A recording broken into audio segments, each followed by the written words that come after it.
Good morning, everybody. Good morning. First, please relax your body, mind, here. And this is those opening prayers. We do this melody as yesterday I use. You know the melody that I use? It's good to use that. Yeah. Okay.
Go ahead.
Next is for the mandala. Okay, page 12, please.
ground is sprinkled with scented water, strewn with flowers. It is adorned with Mary, the supreme mountain, the four continents, and the sun and the moon. As a Buddha field I offer it. May all sentient beings attain the happiness of the Buddha fields. To the Lamas who possess the three kayas, I offer the outer, inner, and secret offerings. With my body, wealth, and all that is visible, please grant me supreme realization and enlightenment. Om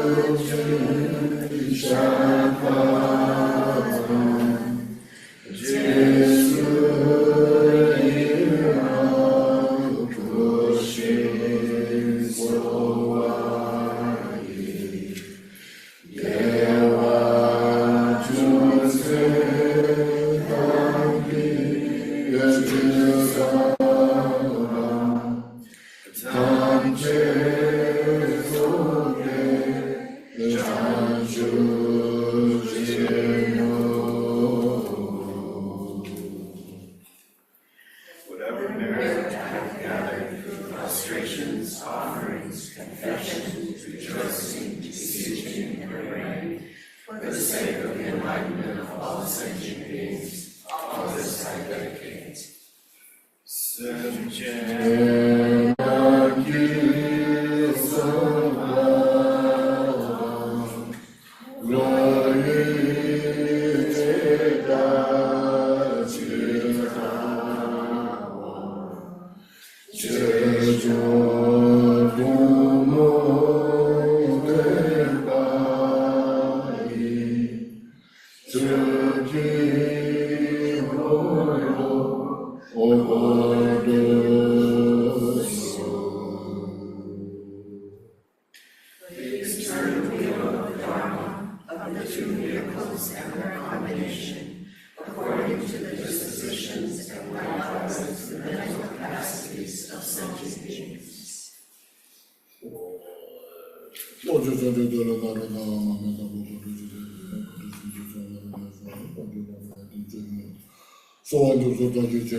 By being in this state of the mind, first please inhale all the blessings of Buddha into us, heal our body and mind fully,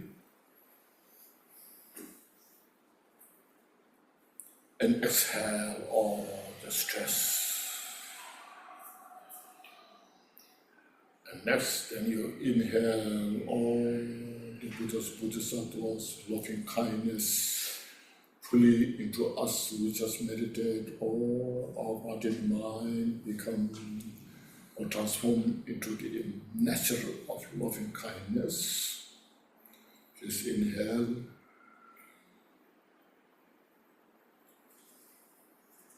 And exhale all our defilement. Next, please inhale all the compassion of the Buddhas and Bodhisattvas into us. We meditate, we become the embodiment of the compassion.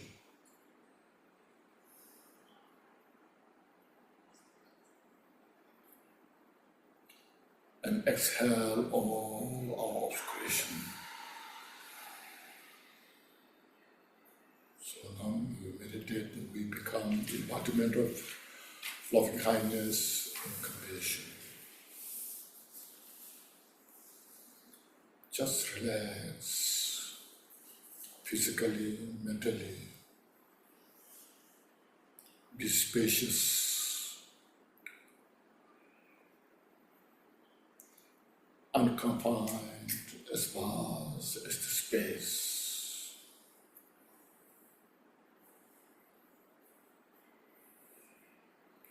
With this state of the mind, we cultivate the mind for enlightenment to achieve Buddhahood for the benefit of all sentient beings.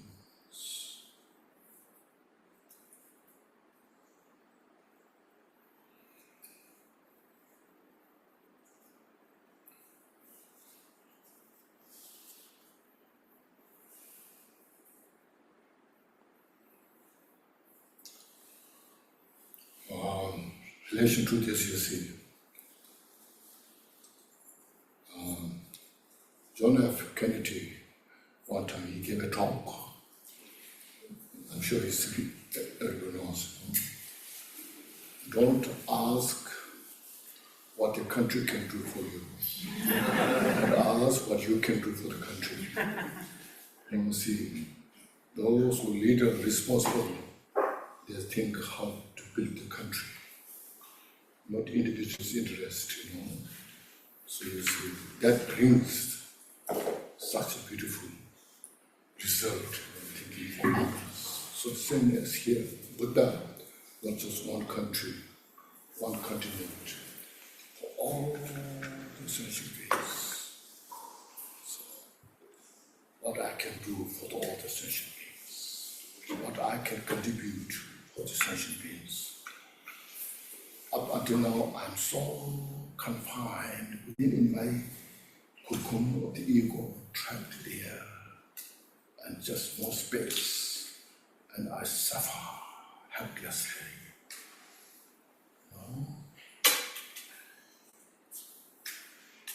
So here, Buddha is teaching to open your heart, to open your bodhicitta, to open your Buddha nature. Just makes such a great, infinite. Just your happiness is just here. No need to look for, no need to grasp it for. Milarepa once said, Ramde Tamje Shenechus, all our happiness is contributed by others.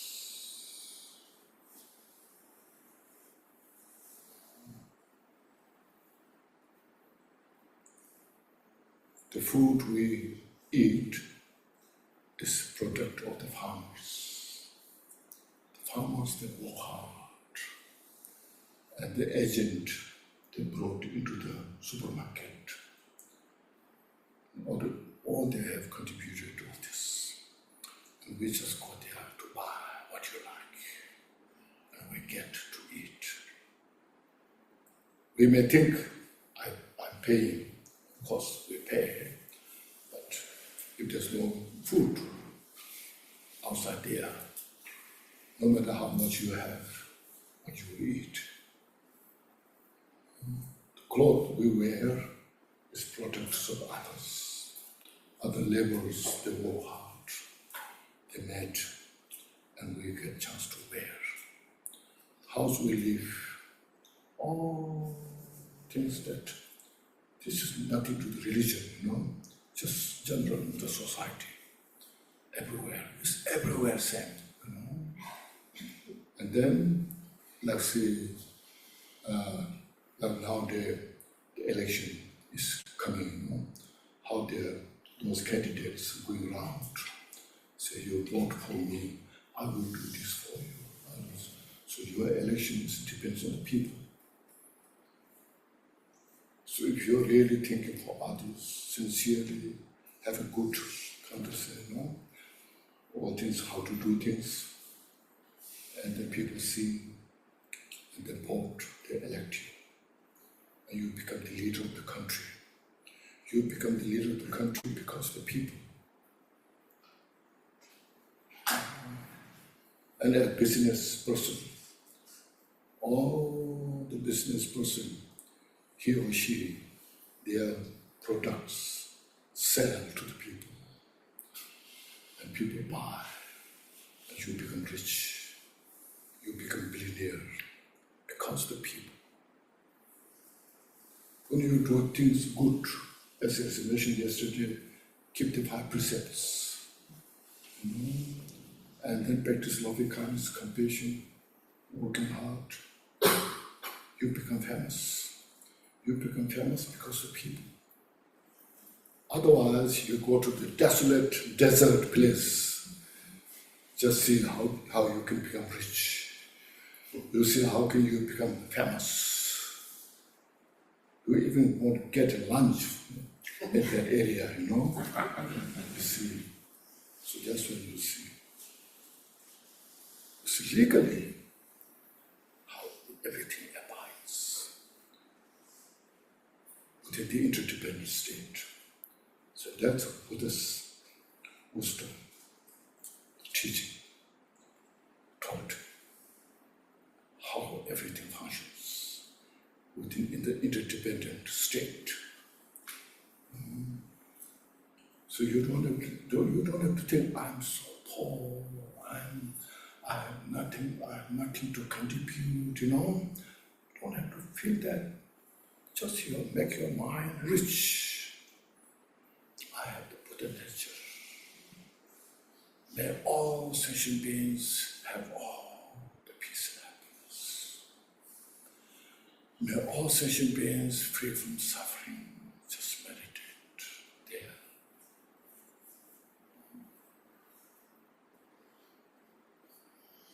See. So your noble thoughts that how much you develop your mind that way, progress and extend this altruistic thought for others. It's your own benefit. That kind of benefit you received, nobody will take away. See, so your benefit, what you are receiving is from others. Your altruistic thought, practice is your own benefit. Eventually you become Buddha, no one else. You see, makes sense? So look at these, this is what you are talking about. That's the Buddha's teaching. As I mentioned, all the different religious rituals, all those things, chanting mantras, so good. I'm not saying that bad, They're good. Don't think, So he doesn't like chanting mantras. I like chanting mantras. I chant mantras. But we have to look at how Buddha taught. As yesterday mentioned, the 3 trainings. Look at the 3 training. 3 training is the foundation of the Buddha's teaching. That's the Buddha's teaching. There's nothing to any religious belief, nothing to any tenet system. It's free from dogmatic. It's just as it is in the relative state. Within in samsara, where we are the samsara, we have to have this kind of good understanding, the causality, how everything functions within the causality state. Then in samsara it becomes a good samsara, a samsara where there's more peace, more happiness, If it's just, yourself, I just know how to take advantage of others, or this, just feeding your own ego all the time, there's no real peace, there's no space. So it's all confined. See? So this, where the cause for the peace and happiness, the samsara, is totally relevant for the ultimate peace that leads to that direction. It's where it has continuance. So we just how to see things this way, meditate. These are the very important topics. A few words, but please keep in your mind. See, look at your own suffering, how much suffering I have. Look at that. Then you see the suffering of others. How much I struggle for my own suffering that I face, my relative, my family, and how much I try. And everybody in the world, they are trying the same thing.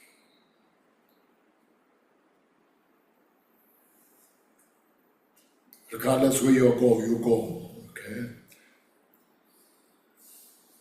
You go to India, you go to China, you go to Australia, you go to European countries, South America, you find the same thing.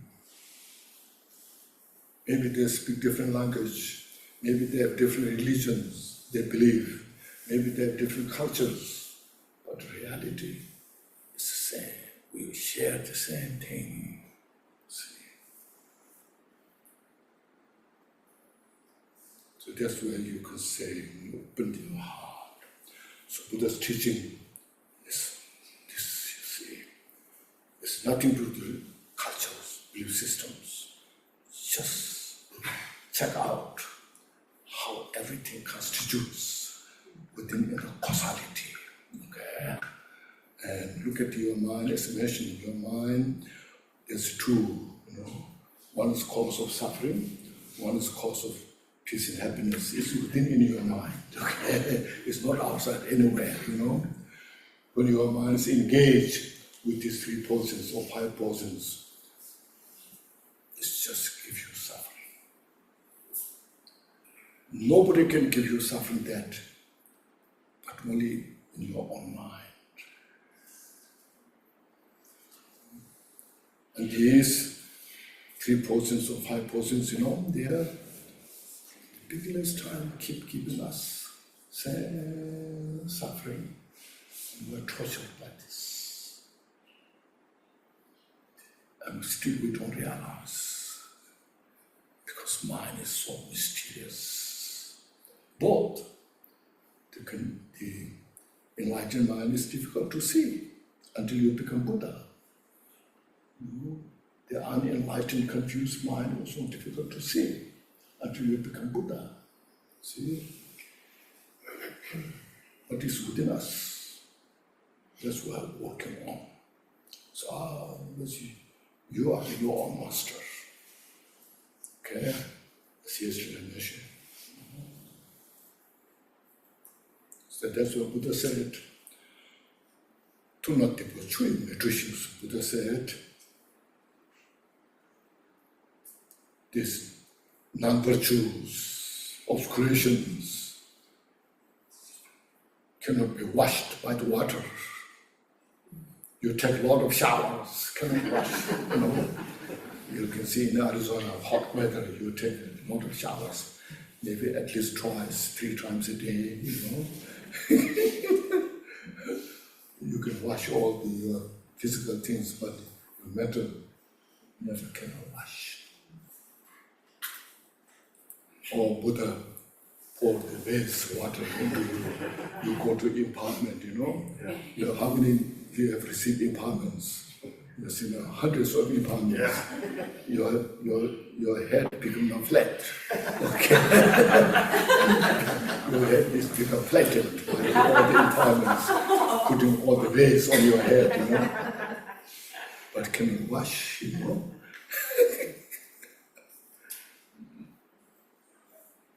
And the suffering of the sentient beings, Buddha cannot take away. So, I have such empathy for you. You are suffering, poor you are. I will take take away all your suffering, despair. Doesn't do that. If it is possible, by now, Buddha must have done by this. Buddha doesn't need to give all those teachings, complicated teachings, So easy, oh, you're suffering, well, I'll take care of you,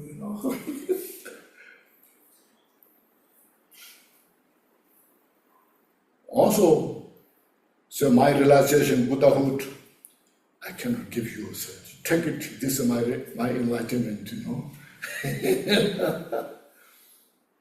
That doesn't happen either, isn't it? So what now Buddha can do? So I can share my enlightenment to you.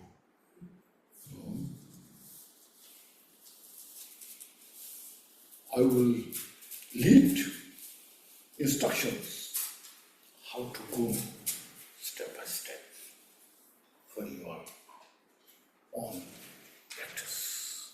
Okay. Others sometimes we chant some powerful mantra, we expect. Then they say, this is so powerful deity, more powerful deity than anyone else. This mantra is more powerful than any mantra. This will help you to get rid of all the obstacles, this, that, and you chant day and night the mantra, and then it doesn't do any special thing. Then you say, what happened? See? So these are things very important we should understand. This study is very important. Buddha taught these things,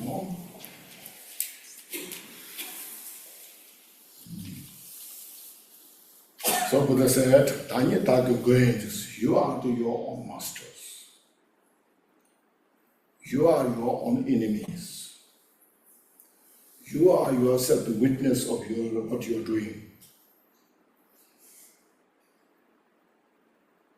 See, this is also very important. If you understand these things, then study, practice accordingly.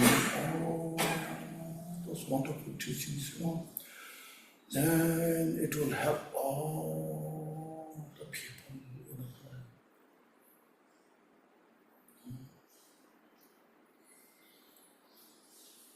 Because in the West we have a concept of the creator, like this. People have, that's all, this is not only that, not in the West, even in Tibet. I'm sure you have heard of all the Tibetans. So this Dhamma protocol is very powerful. You create this.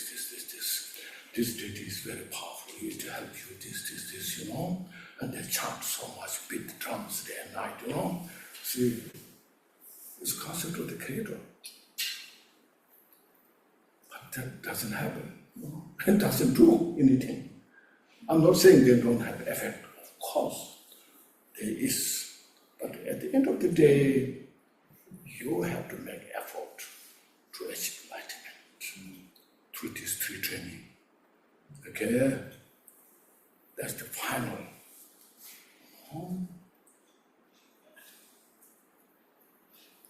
You have to sit on the base, on the foundation of the moral ethics, at least the 5 precepts. Then on the base of that, your mind calm down. Equipoise your mind. Relax your mind. And then have this special insight. Vipassana, you call it Vipassana. But now the Vipassana is not real Vipassana. Okay. Watch your walking, sitting meditation, walking meditation, Vipassana, Vipassana in Tibet is called Hakton, special insight. And all this you're doing, walking meditation, this is all, you call Vipassana, but not really, It's just terminology they use. Shamatha, they say, Shamatha, Vipassana, isn't it? I'm sure many of you have participated in those retreats. How much you have enlightened from this. So you have to see yourself, and just try to clarify, see, confusion. So you see this. So this mental cause of the afflictions, cause of the suffering. And from that we create negative karma. And from that we experience suffering. You see, all interdependent, interconnected. Suffering doesn't come or somebody punished you. No, nobody punished you. Nobody can punish you. We just punished by ourselves, by our these mental afflictions. Your strong attachment, desire punishes you. Your strong anger, aversion punishes you. The hatred, and all this pride, jealousy, they will punish you. Okay? We should understand that. We should have wisdom to see that. And when you have wisdom to see this, then you see,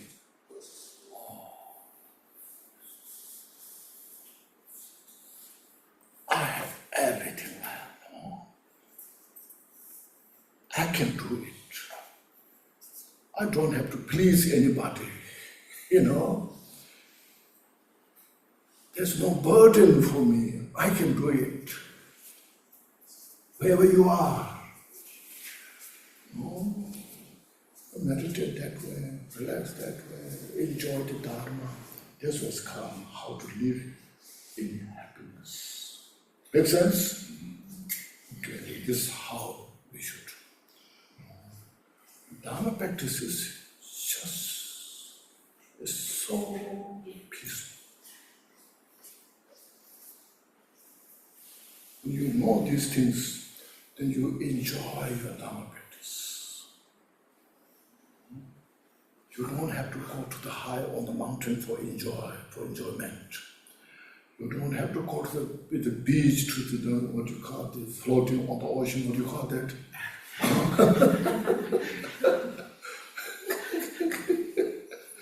You just enjoy at your cushion, just relax.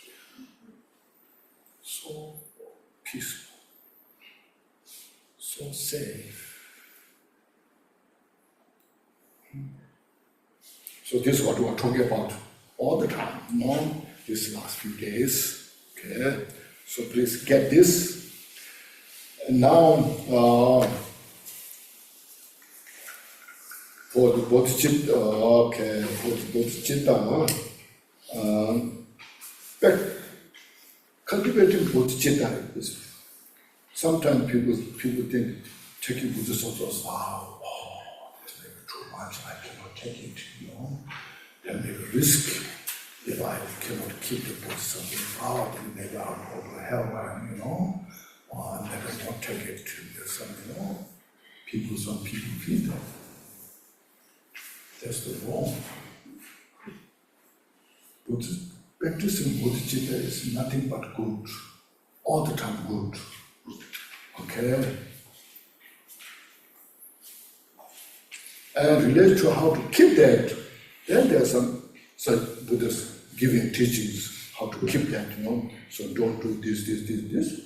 Same thing, Avoid all the cause of this suffering. Same thing, But when you take the bodhisattvas, wow, then you feel you have in the mind, I have bodhisattvas, wow, I have to keep it. So not to damage this, what should I do? This gives you such a great support. Otherwise, says, I don't have bodhisattvas, I can do anything, and then you're a mess, and then you go to hell. That's how you go. Okay? Understand? Now for example, you take as mentioned, you are taking empowerment of the deities, you don't hesitate. Everybody rush for the empowerment. But you don't know how much consequences is there. It's more than Bodhisattva's vow. It's more than Vinaya's precept. That's the first Vinaya precept. Then Bodhisattva's precept. Then you see Vajrayana. See, speak that way, you know. But you see, it's same in the West, in the Asia, everywhere. When there's empowerment, just people just line up, you know. There's something to maybe we'll get something, you know, and then they don't know exactly what's going on, you know. When they say take the Vinaya precept, no, I don't take it. I'll wait, you know. It takes away my freedom, you know.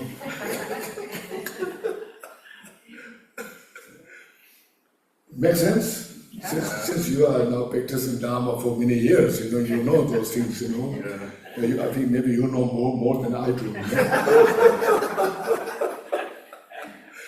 If you hear some high Lama comes here in Tucson, this area, tomorrow he will perform such empowerments.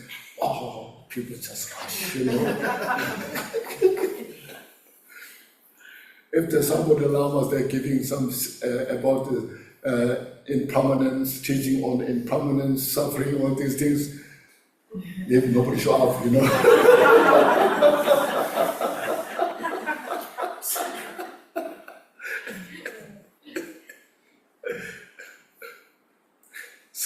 So that's how Dharma, Buddha's teaching, decays, declines. You see, you don't know how Dharma is about. It's mentioned these 5 precepts, these 5 aggregates is the foundation, is the basis of the samsara, is the basis of the enlightenment. See, first we have to have our concept, how we see this our body, how people individually, how you treat yourself. Everybody cherish their own body. There's nobody will cherish your body. Look at the mirror, how you look, how you want to make more beautiful. Because you want to make something in your body special. When you're getting old and older, you know, so then you feel so upset yourself. My body doesn't look good. So how should I make this my body more beautiful? So you see this, just everywhere, same thing. Not just Western, not just Asia, not just anywhere, same thing, you know. So we should understand that it's universal. But within that, we should have wisdom, how we make this 5 precepts as a foundation of suffering, samsara, or how we make this 5 precepts, the 5 aggregates the body, a basis of nirvana, to achieve nirvana, for enlightenment, you see. That's the way we should have the wisdom. And you will feel so grateful. I know this. Now I will use this, my body, which is the 5 aggregates, for the rest of my life, better for myself than for others.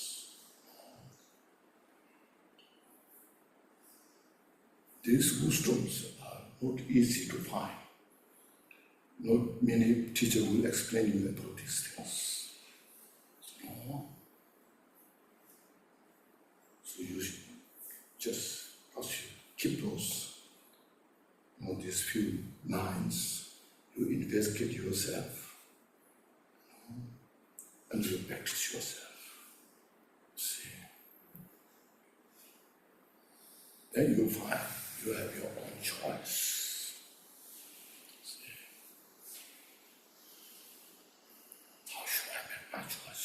See, and you feel so grateful. That's what's called precious in your life.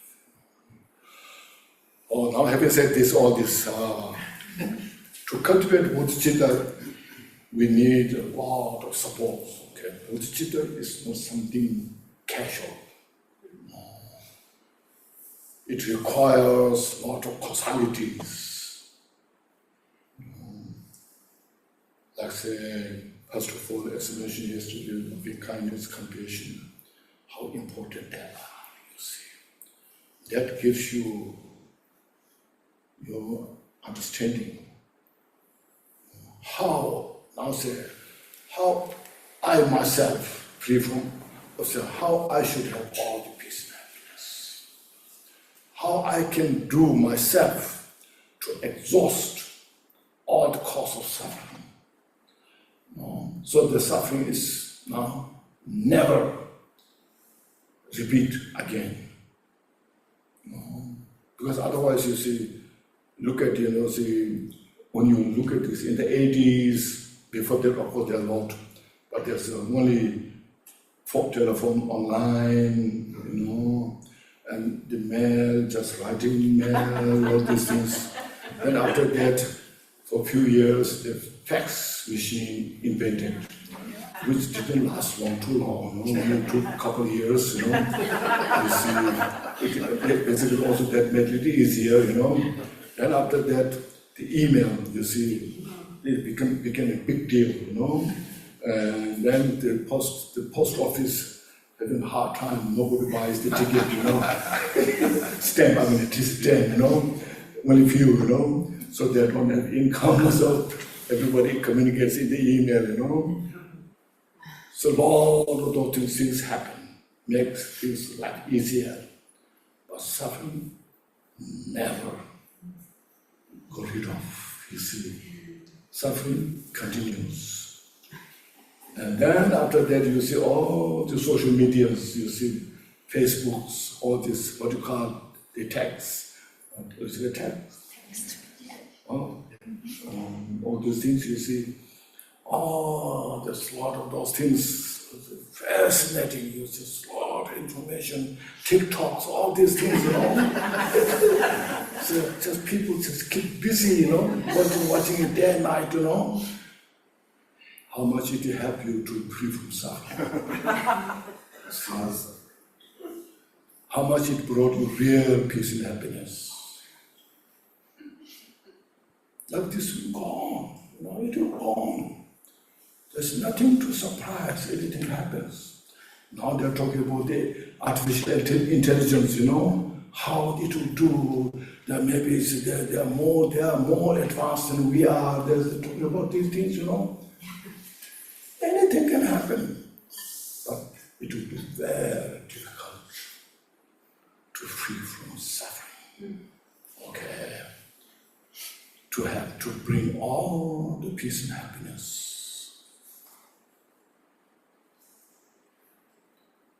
So to understand these things, this is important, you see. Keep up to date. Anything is possible. In Tibetan, there's a word called Sipa existence. Sipa means anything is possible. We create many different types of causes.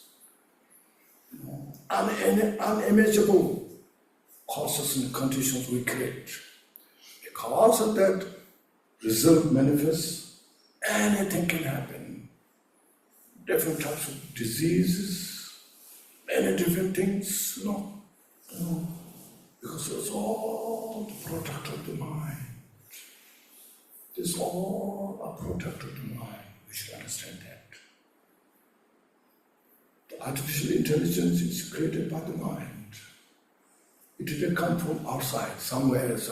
I'm artificial intelligence. Maybe I will become more smarter than you are. Okay.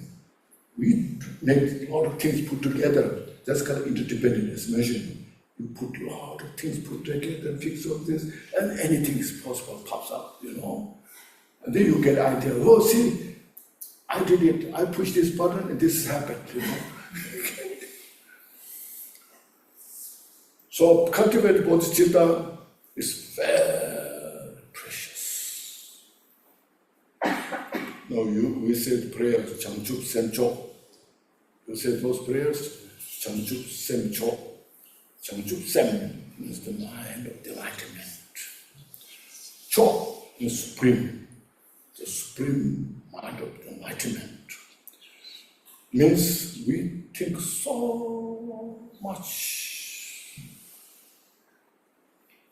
especially those scientists, this who involved with the internet, social medias. They have to think so much something to make new. So they are within that thoughts. I want to attain Buddhahood for the enlightenment, for the benefit of sentient, for the benefit of all sentient beings. It's the most supreme thought, most precious thought. It becomes the source of peace and happiness. A lot of those things are related to the individual's interest, your own benefit.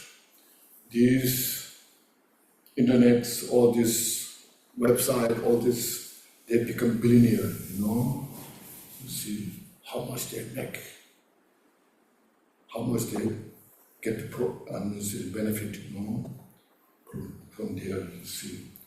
Whereas Bodhicitta will never teach you for your own service. Instead, how to work for others, how to help others. You become the service for all. Then at the end, you become the supreme being, Buddha. You see? And again, when you become the Buddha, notice the Buddha, I become Buddha, I built a mansion, such a beautiful palace, all the servants around, Instead, Buddha just went to place and helping others, sharing his wisdoms. When there come problems, suffering, maybe you should do this, you should do this, giving his all advice, giving teachings. His whole life become a service. There's no place you go to in India, say this is Buddha's palace. Okay, Buddha built this palace for him. See, he renounced the kingdom, Kapilavastu, and become service for all sentient beings. So how marvelous this is. And as mentioned, how much it brought peace, happiness in the individual lives, those who are interested, those who follow. Just look at the Buddha's life story. How we came to Thich Nhat Hanh, he wrote a book, isn't it? What's it called? White cloud, follow the footsteps, white cloud, something. I heard this very good book. It's translated even into Tibetan. See, there are many sections. Yeah. If you find that book, also you can read it, And also, like say, Milarepa, you see, because the Marpa's altar, he built this tower for Marpa's son's enthronement. Milarepa, even he attained enlightenment, Buddhahood. He haven't built any palace for himself. And then you see Kabupa, look at Kabupa's, he was in the retreat in the Dalakambu. There is a small hut, maybe 4 or 5 people can fit in the room, in the crowd. He just said like that. And Chitesum, when you go to Tikkun, where he lived, very small, in the under cave. The car is Chitesum's place, he gave him resided there. Nothing, he didn't build any kingdom for himself. No big palace. All the offerings that he received, 100,000 disciples come together.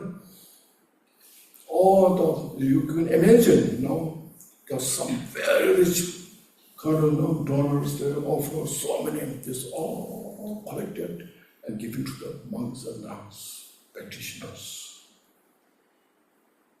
He just lived very simple monk life.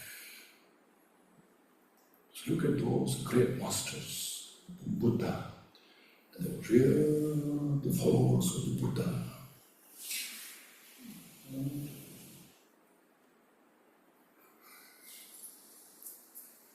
But Jesus with this in Tucson area, there's only his throne built by mud. It's called Sati Marbu, the red mud, called throne. Still they call that. Just this size, So he sit there on that mud throne, and the thousands of disciples gathered there, and he gave teachings. That's it, What important is practice, study, practice the Dharma. That helps you. If you have enough food to eat and place to live, appreciate, rejoice. I'm so fortunate I have enough food to eat now. I don't have to have all these luxurious things. If you have it, I'm not saying it's wrong. If you have it, it's because you have earned that. You also rejoice that. If you don't have it, also don't worry about it. Most important is contentment. Contentment doesn't mean don't care this life, but appreciate. Nagarjuna said in his writing letter to the king,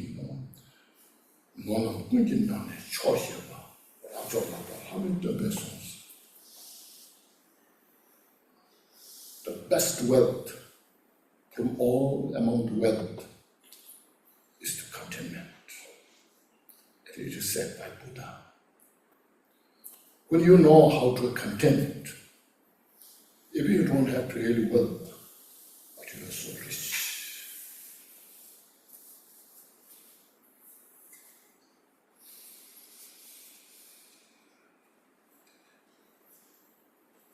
See.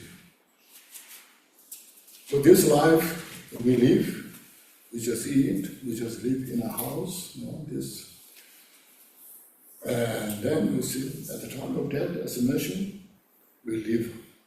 Whatever house you have, good or bad, you leave behind. You leave behind this body, we cherish so much, leave behind.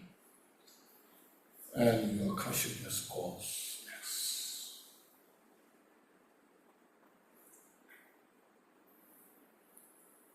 So this, we are renting this body. Okay, it's rental.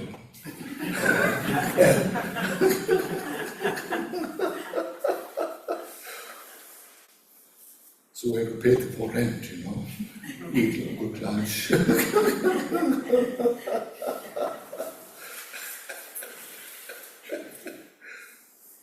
She said, this is my rental car, She says, this is a rental, okay? So when you rent, means one day you have to give back, So, so don't attach too much this. Take care. Just take care. When you're getting sick, you take the medicine and take care of it. Good. Especially, I think, with this loving kindness, compassion practice will help you more to take care of this health. Really, if your mind is calm, peaceful, that really affects your health. When you're so much stressed mentally, a lot of disasters comes into life. and it affects your health so much. So it's how to take care of the mind, then take care of the body. I'm not saying don't take care of the health, You have to take care of your health. Even Dharma practice, if your health is not good, you cannot practice Dharma. See? Whatever you do, anything, you have to have good health. So it's good to take care of the health. And we should know how to take care of the health. But not attach too much, not attach so much to yourself, because it brings more suffering.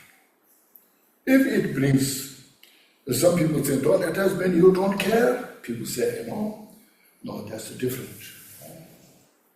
Taking care of it and attachment, two different.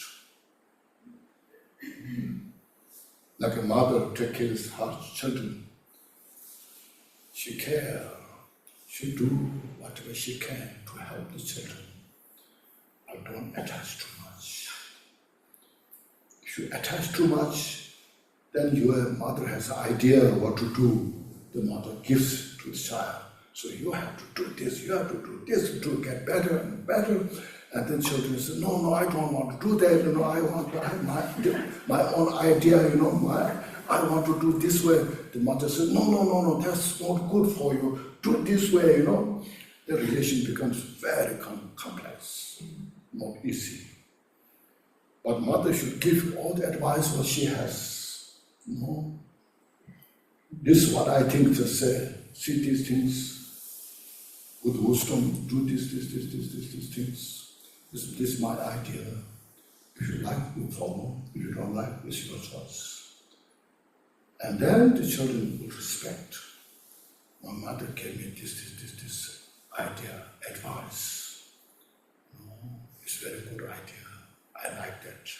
Or sometimes you may say, my mother told me this, but it is not so good. So I choose this way.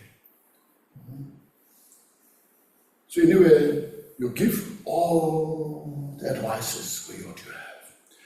You just take care as much as you can, but don't too much obsess your attachment. Then see the relation stays so well, so good. The children respect mother, and mother respects the children. You see, you understand the point? The attachment doesn't do any good. Anger comes from the attachment. Without attachment, there's no anger. Aversion will come. That's why in Tibetan, deja is attachment, desire. And then comes the anger, aversion. Then comes the ignorance. Deja, shetan, dimu. But there's a reason why there's a line up first attachment, then aversion, then ignorance. So when I'm attached to this cup, as is the vision, this cup is so good. I use this so wonderful. And then I'm really attached to this.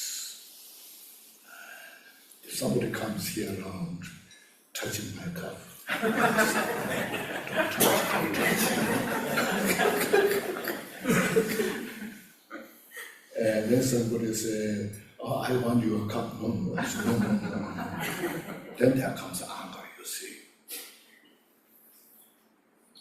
If I don't have attachment for a cup in the first place, it's all I use when I have it. Just use it. And if somebody takes away, if I will miss it, but I may not have such kind of fixated anger, hatred, resentment. And that anger pops up from the ignorance. So see how they're related, you see, even though the anger and attachment are two totally different, but how much connection they have. See this. So this is real Buddha's wisdom, okay? I'm just trying to share, because you made time to come here. You sacrifice a lot of things to do, You made this very important.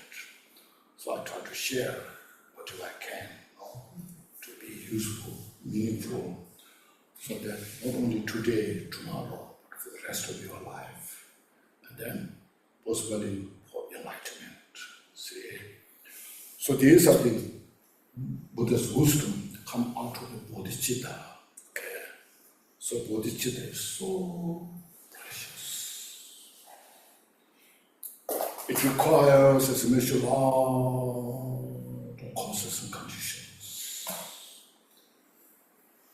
If the other people you talk about bodhicitta, for them it doesn't make any sense. No? Because they don't have that kind of cause. They don't have that kind of conditions. I cannot impose them. I may say bodhicitta is excellent, things that you should do, everybody should do it, So I see this, and you should do this, And some people think it's very, what you call, bossy.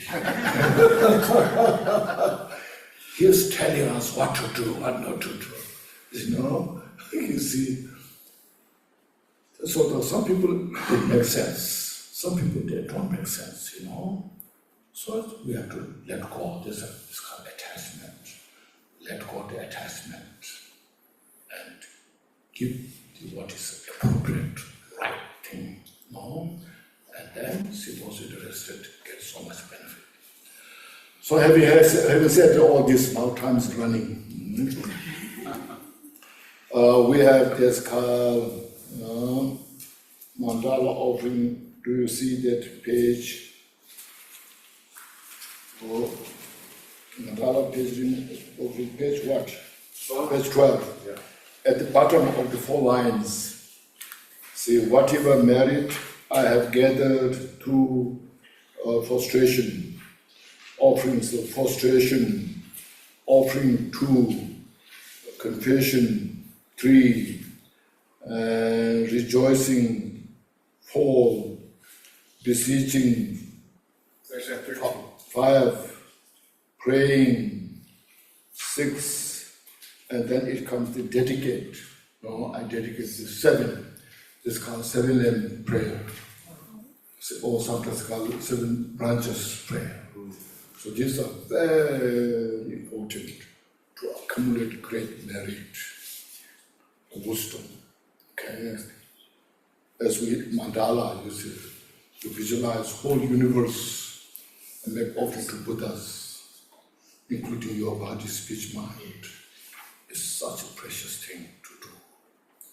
So, as yesterday during your taking refuge, I ask you to visualize Buddha, many Buddhas, Bodhisattvas surrounding Dharma teachings. So in front of that, see, you first do the frustration.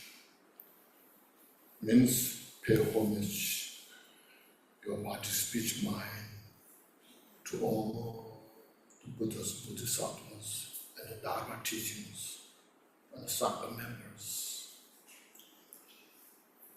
You manifest your body as limitless as the dust particle of the universe.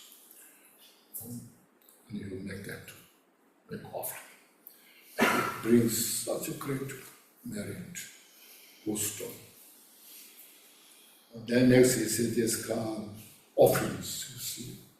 Offerings that exist in the world, as same as the mandala offerings, whole universe mandala offerings. And you can see there beautiful flowers, beautiful trees, beautiful birds, beautiful mountains, there's a beautiful ocean, there's so many beautiful things. All just bring into your mind. I offer this to all the Buddhas, Bodhisattvas. Please accept these offerings. And by this, their conscious beings free from suffering. May they attain Buddhahood, like that in offerings.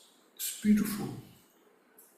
I offer my body, speech, mind to all the Buddhas, So without expectation, it's so precious. You feel, so you come to releasing your strong attachment. Usually it's me, I want everything. Now here you say, I offer to the Buddha, body, speech, mind. May I be useful to all sentient beings. Such a precious thought. In the samsara, we're taught when you go to university, colleges, how to take care of your ego, how to take care of yourself. All the time when you do business, when you do politics, they will teach you how to, they bring together your ego, build your ego, how to establish your ego. Here, see how to dismantle the cause of the suffering. See, in the samsara, they will teach you how to build the cocoon of your ego, how to become famous, how to become rich yourself, and then it surrounds all the suffering. See, look at there are some rich people. You see, people criticize you when you're rich, when you're famous. People criticize you more, and there's lots of the news come there and there's suffering so much there, And the people who don't have anything is so free, So you have to have the wisdom that, people admire those rich and famous. Oh, they are so rich, they are so famous, and people go after them, and we don't know how much they are suffering, you see. They have a lot of suffering behind, you see. So you develop compassion, develop loving kindness to those people, and then you see, may I be useful to all sentient beings. Carefree. Just careless and carefree, Well, I'm talking be carefree. I'm not talking careless, okay? Care by being carefree. Okay. Take care of yourself, okay? Take care of yourself by being carefree. Okay. You see, these words has very distinctive meaning each. You see. So meditate on this. So say offering. Understand? Offering, including my body, speech, my whole universe, I offer to. Please accept all this. So everyone free from suffering, everyone achieve enlightenment. So offering that one. Then next, confession. Confess. In Tibetan it's called Dikpa Sha. Dikpa is non-virtue. Sha is cut into pieces. It's called Dikpa Sha. Like you cut the tree, wood, dry wood for fire, you split, the woods like that. So you split your non-virtue cause of suffering. The cause of suffering, non-virtue, we created, to protect yourself, to protect your wealth, to protect your family, and to get rid of the enemies or who hates you. For this, we create the non-virtue. We don't create non-virtue to achieve enlightenment, do we? We don't create non-virtue to help others, do we? I guess not, no. We create non-virtue to protect yourself. You attach to yourself, and then you're so protecting yourself, your ego especially. If somebody says something bad about you, you just rush there and get rid of that person, What you are talking about me, So then your family, your friends, you attach to so much to your family. you are friends, and you are attached to it. Then if somebody says something hurts them, and you just go out to them. See, and your wealth, how much you sacrifice your wealth to protect your wealth. And if somebody says very good things about people you hate you, and you are so angry, he or she doesn't deserve this, They are so bad. You have wrong understanding, you have wrong idea. See, makes sense? But this all things you do, everywhere same thing now, this also. Not it's one country, or one place, everywhere. In the samsara, okay, you go to Asia, you find same thing, okay, you go to the West, you find same thing, no. So when you die, as I mentioned, you leave your body behind, which is so protected. You leave your family, friends behind when you die. You leave your wealth when you die. You leave your enemy when you die. You see? But the negative karma you created, it follows you. Like as mentioned, shade, shadow, The bird flies from the ground. There's first they fly, there's a shade. You call shade or shadow? Shadow. Okay, shadow you have. The bird flies from, And then when the bird goes in the sky, the shadow disappears. And as soon as the bird lands on the ground, the shadow is there. You see? It's the next life. Yeah, life after life after life, life after life, okay? Day after day, month after month, year after year, life after life. So you see, you have to have this wisdom. These are the teachings we need to know. If someone builds a very beautiful mandalas, fascinating to see it, it's a good entertainment. But what will teach you? These are the most magnificent teachings that we need to apply ourselves, to understand more deeper, you see. So that's why it's all the negative karmas, non-virtues we've created in this life, we just cut into pieces, just contest.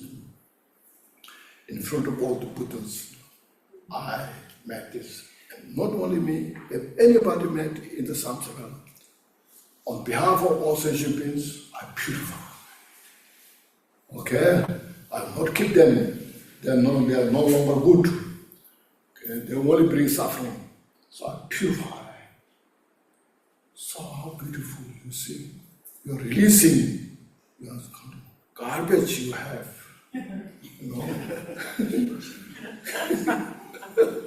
You don't know how much garbage we have, And so without knowing, all this we're carrying, all the garbage, just let go of those, purify those, make your mind clean, clear. Now from now on, I will not repeat again. That's very important. In the past, I did it due to ignorance, without the wisdom. But now I know it, I will never repeat this. Then next, what do we have here?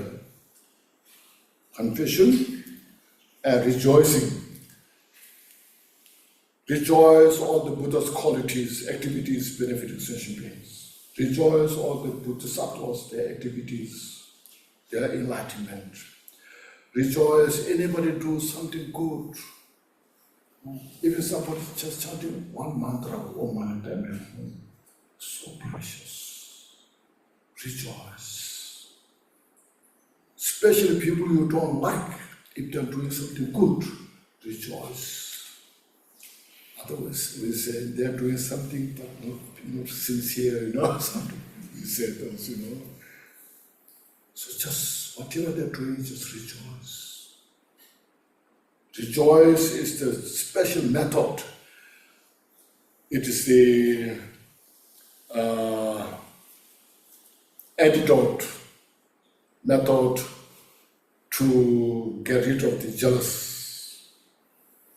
When you have jealousy, then we have envy. If somebody is doing good, you don't like, don't appreciate, or they are doing something not sincere. This. They're pretending to do something, but not really sincere, because out of jealous. So here we just rejoice. It's such a precious mind. It's not easy, but if you can do it, it's very easy practice. Whatever they are doing, and if you rejoice, so the benefit, you get the benefit as they got the benefit. Very good practice. And next, beseeching means here beseeching means there are many Buddhas, Bodhisattvas. Now they say, now I have done enough. Now I want to die, or I want to take parinirvana. Looking all those Buddhas, Bodhisattvas in the world who are preparing, so asking them, please stay with us until the end of samsara to help all the sentient beings. Such a precious thing. We need some great leaders who help in the country or in the world. We need more of those kind of people. Like these Bodhisattvas in the world who request stay with us for the benefit of all sentient beings until end of the samsara. Okay, so this kind of beseeching. Praying, then we request looking to all the Buddhas, Bodhisattvas, please turn the wheel of the Dharma, this teaching. Dharma is most precious. But there are so many activities, countless activities, within that, giving Dharma is the most effective activity. Because giving Dharma, as you see, gives you understanding what samsara is about, what nirvana is about, how to free from samsara. In the world, most people don't know. First of all, they don't know what samsara is about. And of course, they don't know how to free from samsara. No idea. They have not taught anybody how to free from samsara. No idea. So Buddha's teaching is that. That's why we have every reason to rejoice ourselves. This wisdom, Buddha's wisdom, give us to understand what samsara is about and how to free from samsara. It's not just pray to achieve Buddhahood, but how to follow the path. There's the steps you take, It's so precious that comes from the Buddha's wisdom. So we request all the Buddhas to turn the Dharma teachings again and again. See? And then the last one is dedication. All through these activities, whatever you performed, we accumulated such great virtue, merit, and wisdom. This all was just dedicate. And every sentient being free from samsara. Achieve enlightenment. Okay? And don't go to the church or go to the temple. Say, I got sick. I hope you please help me to free from this sickness. I have small business. Can you help me to have my business is successful? So don't dedicate that much, okay? Which a lot of people do. They go to shrine, temple, make a candle, light a candle. And so, God, Buddha, please help me. May I have a good business. may I have a successful life, you know. And then my something says, God sick, please help me get free from the sickness, you know. It's very small mind, okay? Very small minded. If you do this dedication to free all sentient beings from samsara, achieve enlightenment, it's as far as the space. Okay? Make sense? Yes. Okay. Now, we say this. So first visualize Buddha, Buddha Shakyamuni, as I mentioned yesterday, is your root guru, your root teacher. And that Shakyamuni Buddha is surrounded by all the Buddhas of the past, present, future. Okay, like Buddha Amitabha, medicine Buddha, so forth, you have all these different types of Buddha. And then Dharma teachings, Dharma texts, or the three Pitakas, and all the Bodhisattvas, Chenresi, Manjushri, Vajrapani, Dara, so forth, there's so many, Chitakana, so many, you know. So in the space, above in the space, and you say this prayer in English 3 times.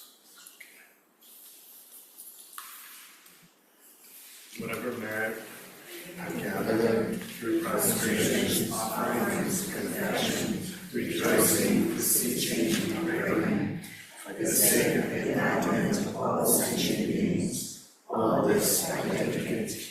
Whatever merit I have gathered through prostrations, offerings, confessions, rejoicing, beseeching, and praying, for the sake of the enlightenment of all sentient beings, all this I dedicate. Whatever merit I have gathered through prostrations, offerings, confessions, rejoicing, beseeching, and praying, for the sake of the enlightenment of all sentient beings, all this I dedicate. Thank you. So you see, this called the 4 prerequisite. First you see Buddha Shakyamuni as your root guru. So now, as mentioned, most safe. Buddha purposely came on this planet in this time.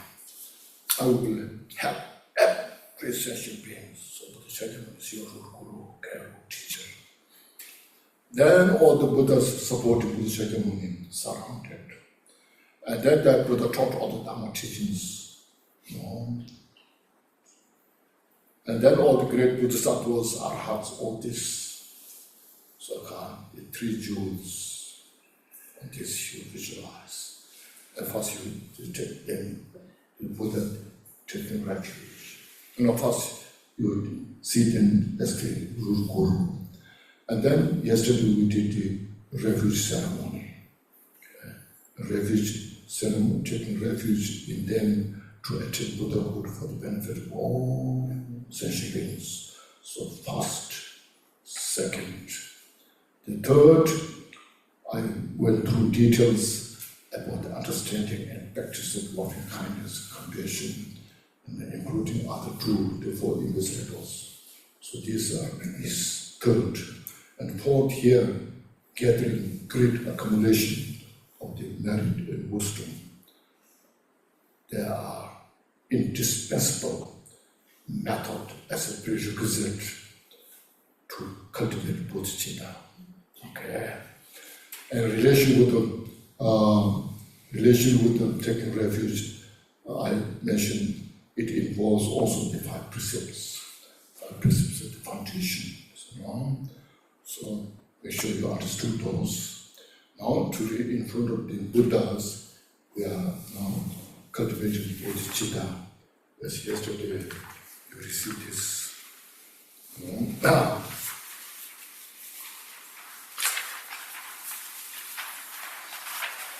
So here, first 2 lines, and the third line you have, and the rest. See, as you see, as the previous Buddha, the third lines you start, outline the stuff and see, as the previous Buddhas impressed the enlightened mind, means they developed aspiration for Bodhicitta from all the Buddhas in the past, all the past Buddha. Because all the past Buddha, they are also not, first they are not Buddha, they are like us, ordinary people. But they visualize all the Buddhas in front of you and they cultivate this, embrace the enlightened mind. And then, and progress on the Bodhisattva's path. Then they practice the Dharma, Bodhicitta on the path. It's called action Bodhicitta. So they involve the two Bodhicittas, the aspiration Bodhicitta and the action Bodhicitta. Okay? First you aspire. I will attain, so first the Buddha in the past Buddha, they aspire to attain Buddhahood, to achieve Buddhahood for the enlightenment of all sentient beings. After cultivating that mind, then how to attain Buddhahood? So then you follow the path. So he has mentioned and progress on the Bodhisattva's path. Then they practice the three trainings, as I mentioned, the training of the moral ethics, and the training of the meditative concentration, and the training of the special insight. Okay, so that way, all the Buddhas of the past, they attained Buddhahood, and benefited countless sentient beings. See, just as I mentioned, this Buddha Shakyamuni, how many sentient beings have benefited, you see. So since Buddha said, when you take refuge, after taking refuge, you don't harm others, you see. Start with that. Don't harm to yourself. Don't harm others. This is most important. Which harms you? All this mental affliction. The attachment harms you. The aversion harms you. The ignorance harms you. The pride harms you. The greed harms you. This looks very good, they protect you. In reality, they harm you. Nothing but they harm you and throw you in the hell, and then you suffer helplessly for nothing, no benefit. No matter how much you suffer, you just suffer. That suffering is no benefit.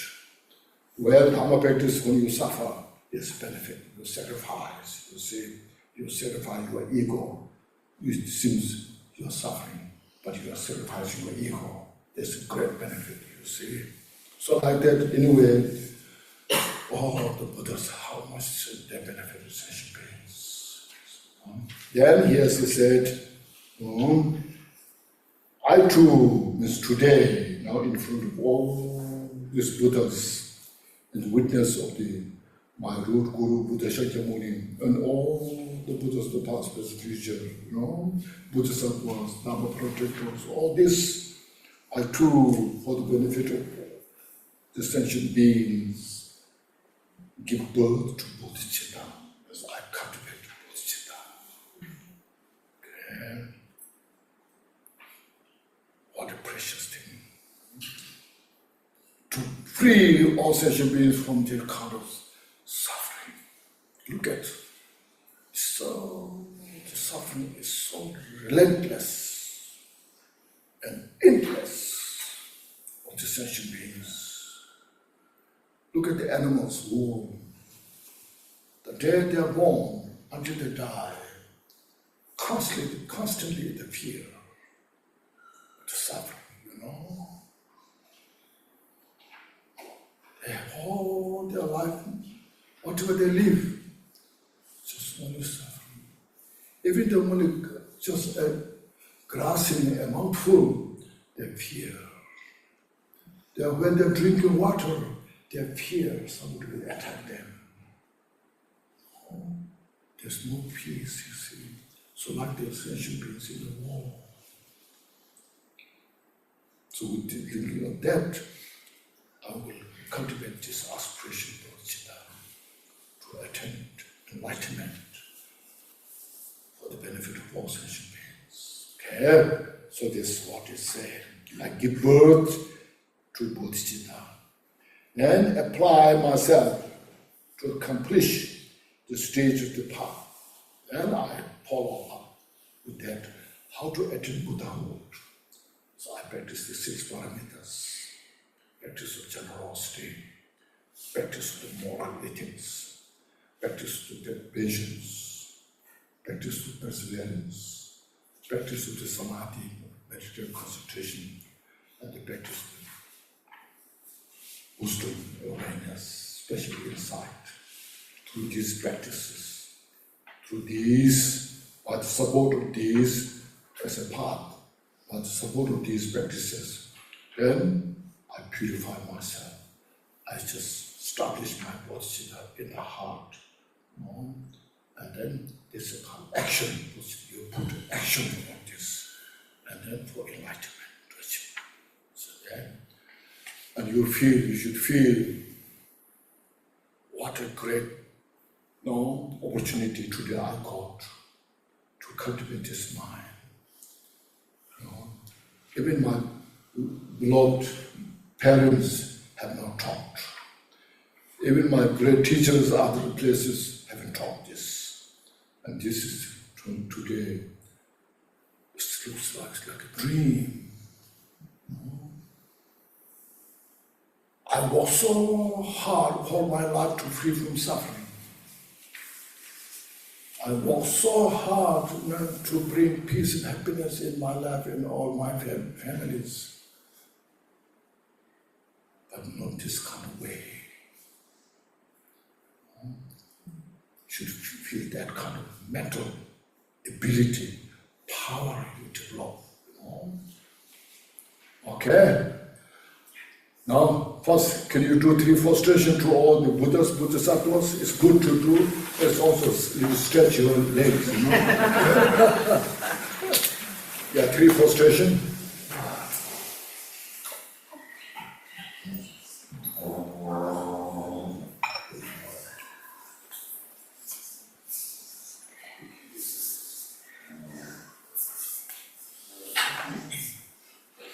Okay. Everybody knows,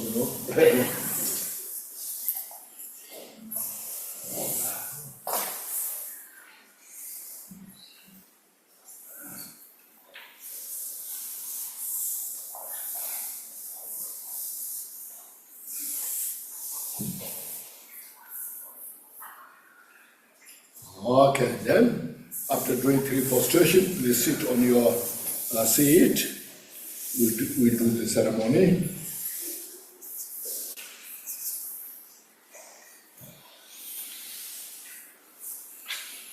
It is wonderful, so precious.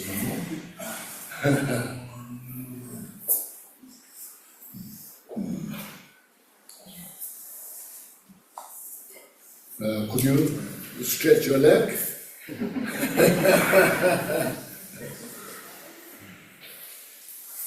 Much better. Much better.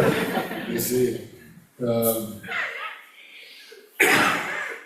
time is just running, I'm just watching to my watch,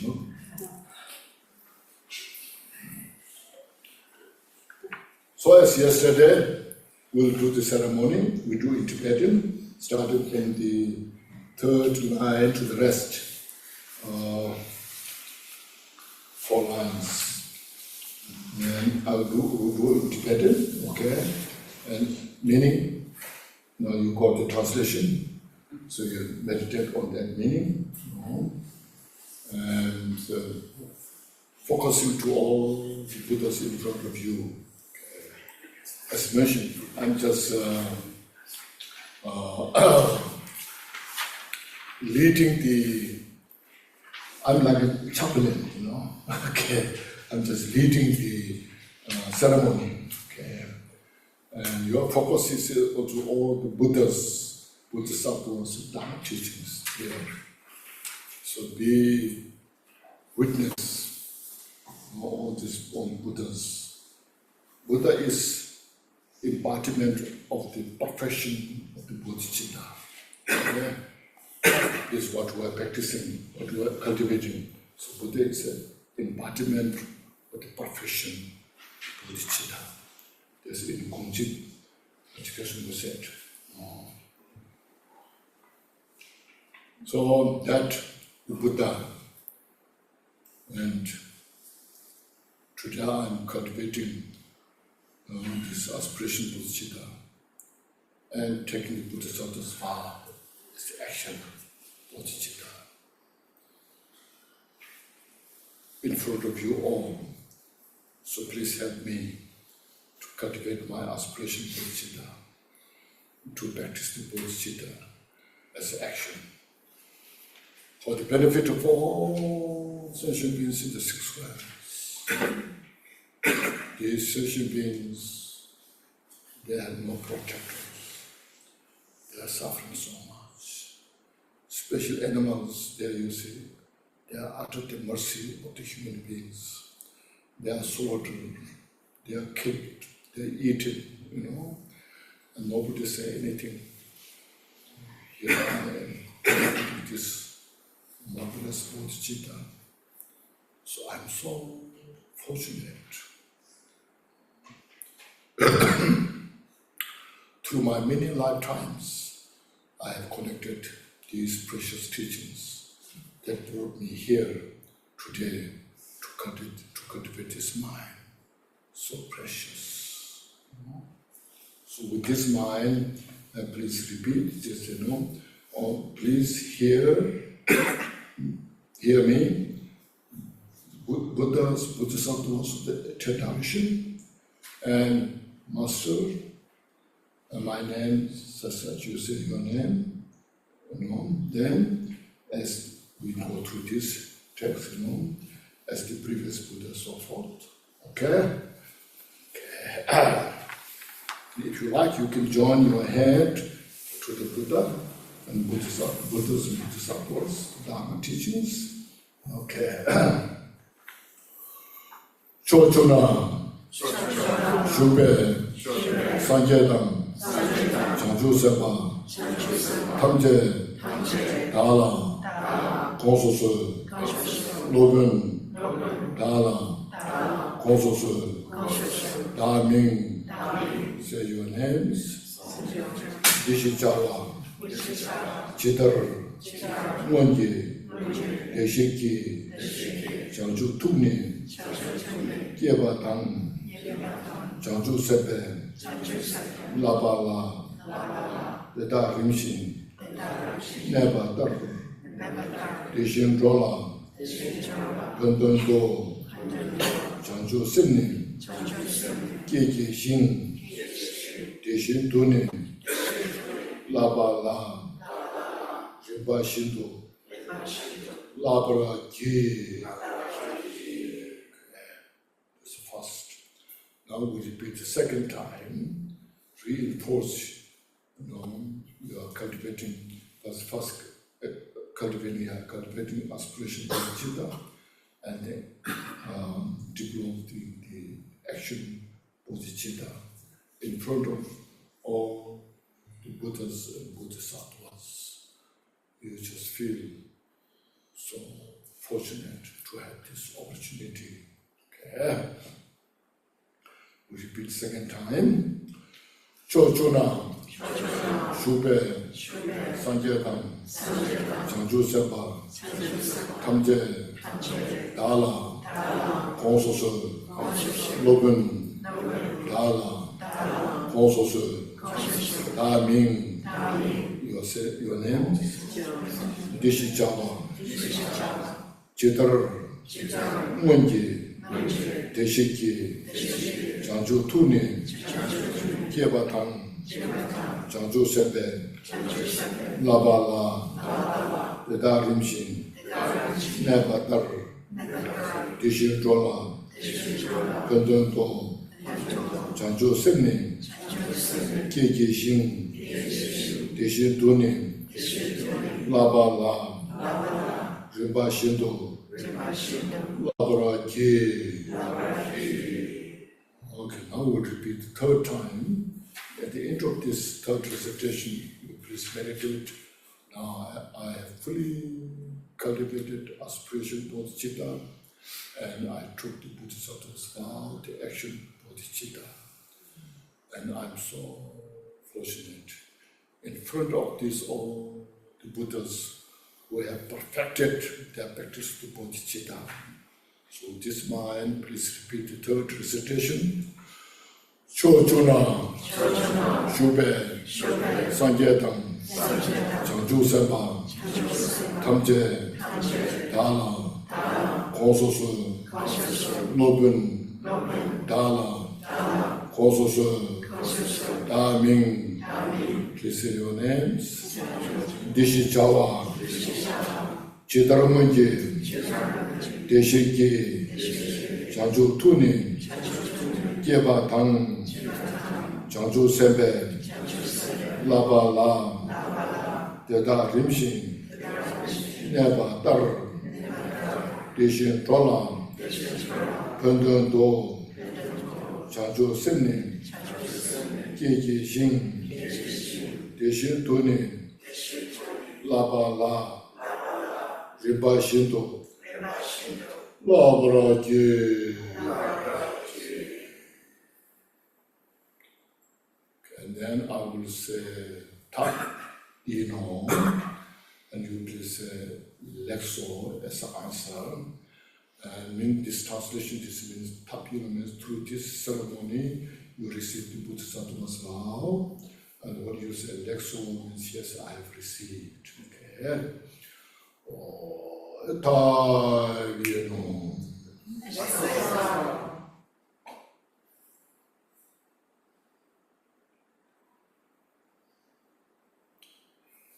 Now next, please meditate. All the Bodhisattvas surrounded, dissolve into the Dharma. All the Dharma texts, teachings dissolved into the Buddhas. And all surrounding Buddhas dissolved into the central Buddha Shakyamuni as your root guru. And that Buddha Shakyamuni melt into light, dissolve into you from your head and pervades your entire body and mind. And at that time, you meditate, all those creations of body, speech are fully purified. And you become the nature of the Buddha. Total Buddha's nature of the emptiness is called Dharmakaya. And Buddha's mind is united with your mind, not inseparable. So you meditate your mind as a space, uncontrived, as vast as the space, and just relax, meditate there, without any expectation, without any other thoughts, just relax there.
Thank you. This last part, dissolving Buddha into you and you be transformed into emptiness, is called ultimate bodhicitta. Okay? Now you got the 3: aspiration bodhicitta, action bodhicitta, and ultimate bodhicitta. Okay. Keep that in the mind and you practice this. Now this here, you can repeat this practice every time, in the morning, in the evening, you just sit wherever you are. When you walk in the forest, in the park, you just sit there on the seat and do this practice. Take a few minutes, sit down and meditate. It's so precious. Transform your mind. So as you see, the ultimate bodhicitta, when everything dissolves into you, you dissolve into emptiness, you see, your mind is so fresh. It's called freshness of the mind. It's called uncontrolled. Okay. There's no chemicals. Okay.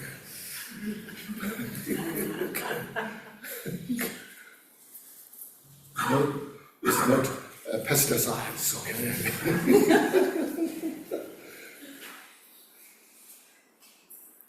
This is your organic mind, okay?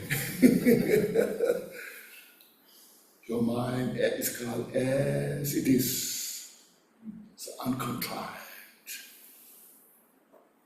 So you see, that's who you are. So the Buddha who realized that, who you are. See? How precious, you see. Nothing can replace this. Now here we have 3 things. First, rejoice as mentioned, rejoice yourself. Today in Shantideva's text we have, since you have received a lot of Shantideva's text teaching, that said, in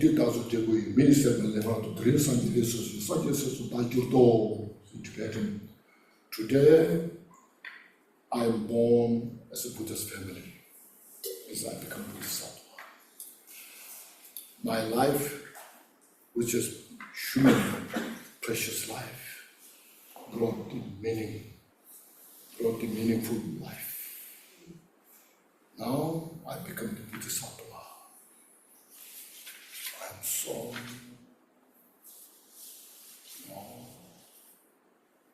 appreciative. I'm so fortunate.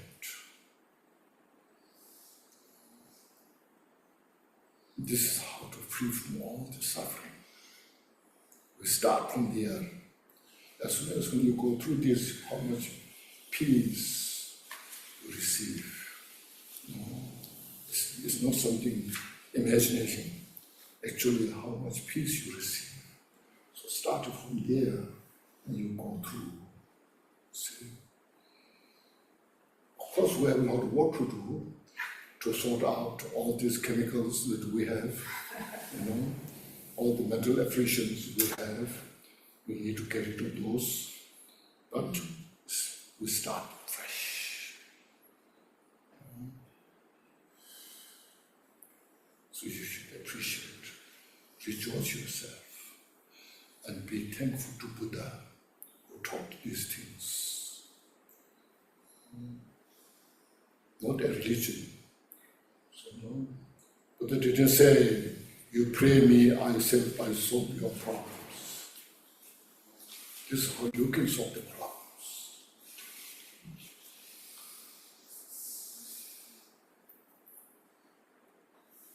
Okay?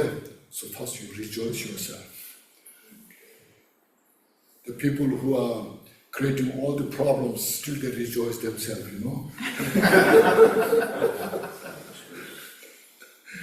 They are being proud of them, all this, making all the mess. And they say, I'm proud. Thank you. Now here, you really feel proud. You see some teachers, you can, it's real Bodhisattva. This Lama is real Bodhisattva. How much we respect, how much we see such a precious source of peace. You got Bodhisattva's power. You receive this precious Dharma teaching, the Bodhicitta.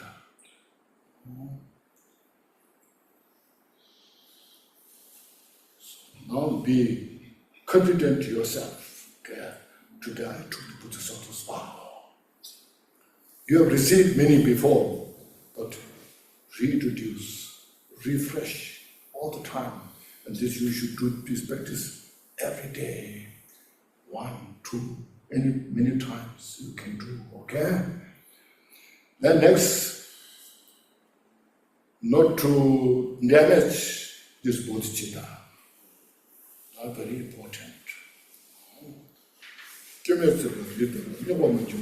Said, this stainless lineage of this bodhicitta is nothing but pure. If your mind is pure mind, you know, that pure mind, now I will never damage by these adventitious obscuration. I will be very mindful myself. I will practice continuing step by step as these Bodhisattvas they went through. Step by step, they become Buddha. Like, look at the Milarepa's life. You know, how he was born in such rich family, then his uncle and aunts took advantage of their wealth, and then because his mother, she was such a courageous person.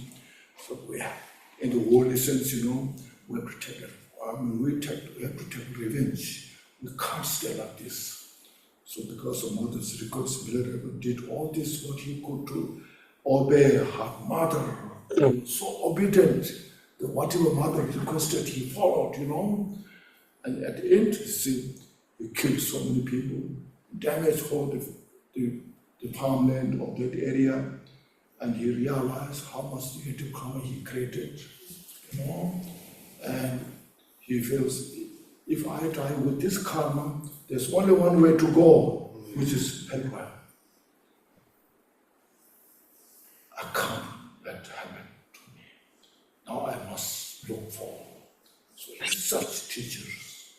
And finally he found Marva. You know?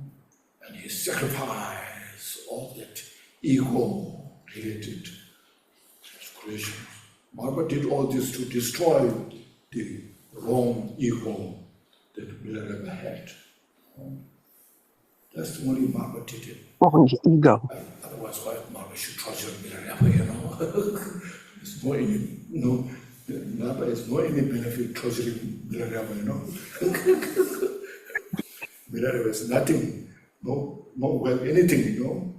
But he did it out of wisdom, out of compassion, out of courage.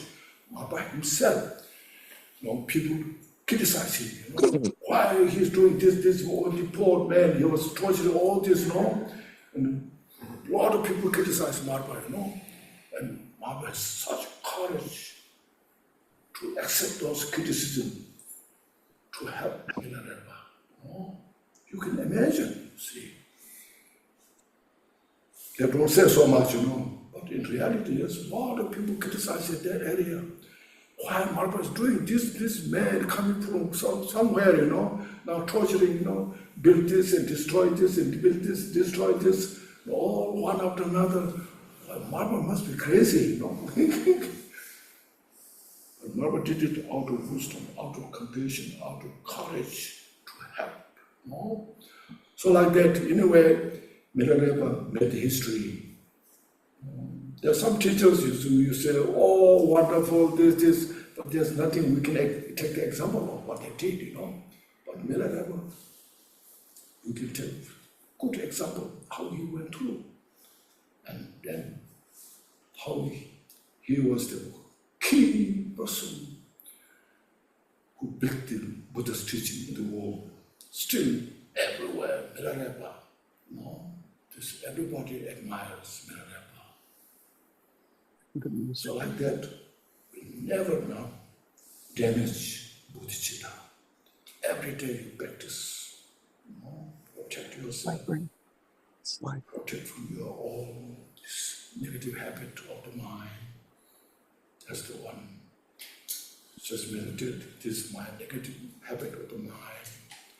These three poisons, as long as they abide, I cannot expect real peace and happiness. That's my responsibility to get rid of this. I should replace by loving kindness, compassion, bodhicitta, which is okay. So this is the second. It's just now, today I met this, and I'm so kind of fortunate, have this wisdom to do this. The third is now rejoicing all sentient beings, okay?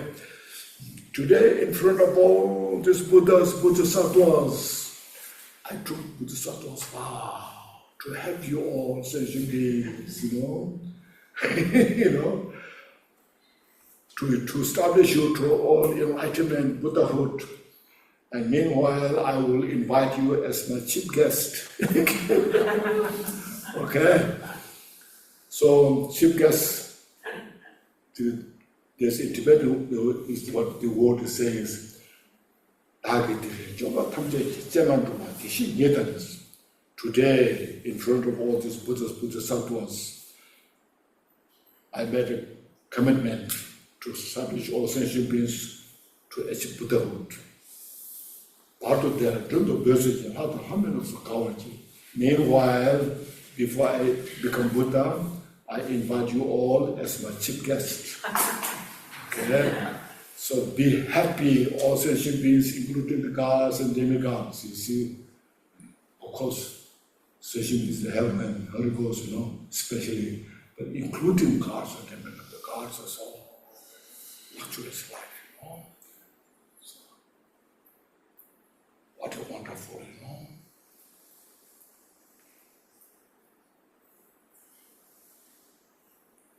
It's good. Then we'll read this afternoon for the rest of this. Okay, the text. That sounds good plan? Yeah. Okay. So I did this because other days when we had some discussions and that, our practitioners, they are getting old. Now what to do, So I thought this is the best way, to really, to spend your life for the rest of this. All the Buddhas went through this and appreciate it. I feel fortunate. See, we are doing all things good, nothing bad. Because we try to get rid of all the cause of suffering, you see. All the cause of suffering, we try to get rid of it. Accumulate all the cause for peace and happiness. To achieve fearlessness state. Now you suppose you say, if you die with this, you say, practice this, loving kindness, compassion. Visualize all the Buddhas in front of you. If you are sick, you have no ability to say many things, and you just cultivate aspiration, bodhicitta, and then cultivate your bodhicitta, and all the Buddhas, Bodhisattva dissolves into you, and just relax. So may all sentient beings have all the peace and happiness, and free from all the suffering. And when they attain to Buddhahood, okay, meditate that, and we just go die. And there's nothing to fear. Die joyfully.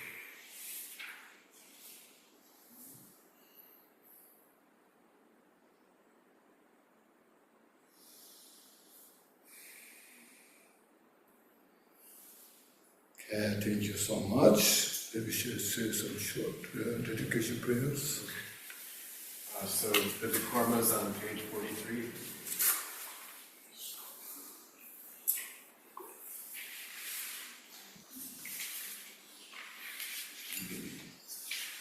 By the virtues collected in the free times by myself and all beings in samsara and nirvana, and by the name of virtue, may I and all sentient beings to create attain unsurpassed, perfect, complete, precious enlightenment. May the teachings of the great Rinpoche tradition, whose omniscience, Lord of the Dharma, Master of interdependence, continue and increase through study, practice, contemplation, and meditation.